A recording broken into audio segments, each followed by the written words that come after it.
everyone. Happy Thursday and welcome to This Week in Business. Today it is Anthony and Anthony has got a hot topic to talk about. How are you today, Anthony?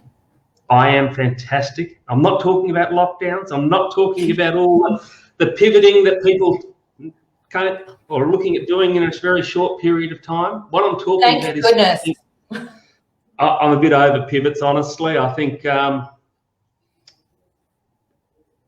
there's a lot of value to be said in endurance and work, and pivoting is sometimes an excuse to avoid that. Not to say that, we don't need to adapt and adjust, but it's certainly a word which I got almost as sick as listening to last year as the new normal.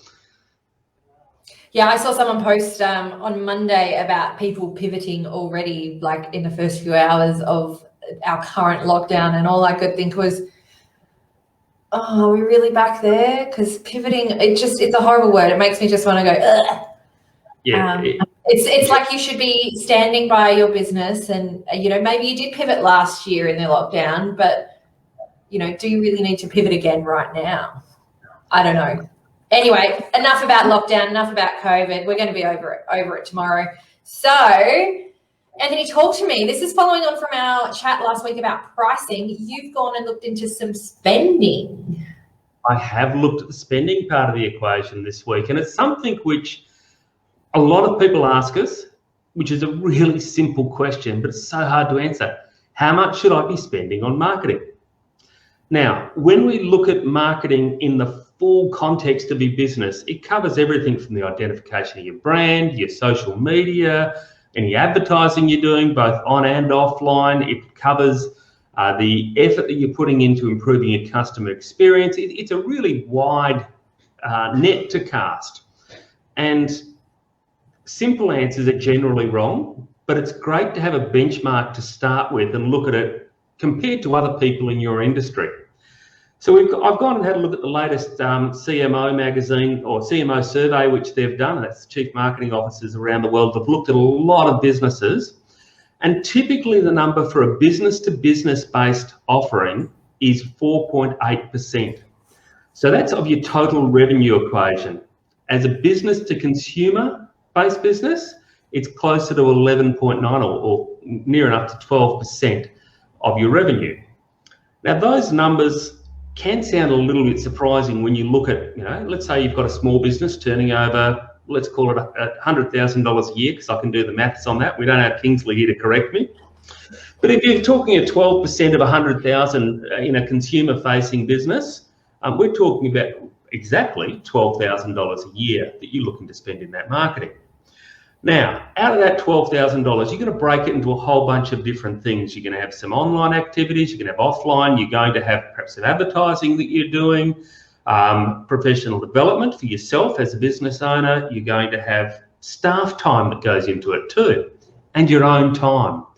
We often see businesses falling way outside these benchmarks due to mistakes that they may not have picked up. And one of the most common mistakes we see in a small business section is people not properly costing their own labour. So if you've got a small business where you're putting your time into it and you're investing, let's say 20 hours a week into your social media management and your content that you're putting out in that space of your own time, really, you've got to look at what that time is worth if you were to, put a cost value on it. And for simplicity's sake, I'm going to say $500 a week, $50 an hour. That makes you up to $1,000 a week, which puts you at an annual investment there of $50,000 out of your $100,000 turnover. That is just miles too high for what you should be. Other people fall way on the other side of the spectrum where, the marketing is something which, we operate all on word of mouth. We're not going to do anything. We'll keep it on. And if you're not looking to grow in your business, that's okay. You can live with that. But if you look at those benchmarks as being for a relatively stable-ish business, if you're going to be looking at growing, you probably need to be a little bit above that benchmark. If you're looking at just keeping things how they are, it might be closer to work at or even slightly below it. But they're a useful tool that allows us to pick out roughly, compared to a global industry average, How are we travelling? Are we spending more or less than we should be? Tied into that, and probably something which is really worth considering, and I will talk about in a subsequent one of these sessions, is attribution, or looking at where you're getting your return on investment. A lot of businesses know that they spend money on advertising, but have no way of tracking who they've spent that money with, or where it's coming back to them. And everyone will know the business. There's a local caravan business who's not a client, but I love the bit which they have at the end of their ad, which is "Tell them Millsy sent you." And the beauty of that attribution tag they've got is it allows, when somebody walks in the door and says, "Yeah, Millsy sent me," they go, "Tick, there's another one for our television advertising. It must be working." We can do that, using all kinds of creepy and clever ways using digital technology these days. We can do it using simple things like tell them that Millsy sent us, but it is something that all of us should be looking at to make sure that for that big investment, it's one of the larger investments we make in our business, in marketing, we're getting the right return on investment. That's my rant for the day. Hopefully it's given you some thoughts to work with. And I'd encourage you, if you're spending way outside, either above or below that, and your business is going well, tell us I'm wrong. Tell me how you're working outside of it, and we'd really be keen to get that feedback. Yeah, I want to add something to that, because you talked about the word of mouth, people that are saying, well, I get all my work through word of mouth. I think maybe what some people forget about that word of mouth referral is that you actually have to go out and do the work and actually have the relationships for people to then refer you on. So for me, in my business, I don't pay for any traditional marketing for mine. However, I do spend time networking. I take time out of my day to online network and connect with people. And I go to networking events, and that's time that I'm not paying myself to do, not getting paid to do work. So that to me is marketing time, because that's how I'm gaining work. I go out, I meet people, I connect with people, and then I potentially get work. And look, sometimes that's I go and have a coffee with someone to meet them and, get a feel for what they're looking for what I'm looking for. And to me, that is marketing. So that is still, as Anthony was saying, it's like that skin in the game, that you are spending time, and your time is money, on making those relationships, which does really work out to be your marketing expenses. It is. It's absolutely, the term that gets thrown around in the Silicon Valley sector is sweat equity, the money that you put in sweat. And there is an enormous value on it. And it is something that really you should be tracking too. So, it's something. Yeah, I definitely track how much time I spend on social media, on connecting in groups, because I'm very mindful about what I'm commenting and connecting on. And so I keep that limited. I know you're very good at that, Anthony. You've got something on your phone that stops you from being able to be on social media. Is this an app that you have? Naltrexone. No, seriously. It's digital Wellbeing, which is, I think both Android and Apple have versions of it. And it's a great tool for being able to keep a lid on the amount of time you spend on these platforms, on any of these services.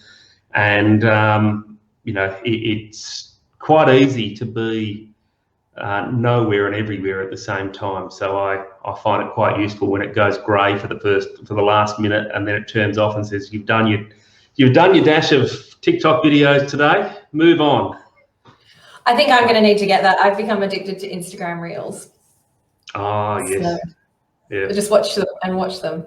But let's go back to the marketing and spending. I do just want to touch on, obviously, this is a segue from our discussion last week about pricing. And we are going to be running a pricing masterclass at the end of this month. I'm actually going to send that information to you all tomorrow morning. I've got it scheduled for. So you'll receive an email tomorrow morning about our pricing masterclass, which will be an online masterclass. Anyone who registers and pays for the masterclass will receive a recording of it, even if you cannot attend. So if you do want to know about that, make sure you register for it. And then also, because we are starting our workshop program, which we would have started this month, but, we've got a lockdown lockdown. So we are actually going to be doing a business planning workshop It will be a 2-hour workshop. It is going to be for our Business This members only. So if you want to have a look at where your business is, do a quick business health check, check in with some of our network partners and get into some goal setting for 2021, then this workshop is for you. And there will be some special offers that come out of that. So we really hope that you will be able to join us. Have you got anything else to talk to us about today, Anthony? Look, two little hints of things to come. We have a couple of very exciting programs coming up in BSW Connect. Very early day, or not, still very early days. We're waiting on the finalisation of them. But we'd be keen from anyone to hear out there who has had an accountability buddy or a business buddy in the past. Love to get your feedback on what worked and what didn't, and we've got some exciting news in that space. And the other one is we have a survey which will be launched later this month, and we'd be keen to get everyone's feedback. We're looking to go back to government before the election with some sort of indications as to what things in the Southwest really matter for business are at the moment. So keep your eye out in your inbox for both of those, and we will look forward to catching up again soon. And in the meantime, stay safe, everyone, and see you next week. Stay sane, everyone. Thanks, Anthony. See you all next week. Thanks.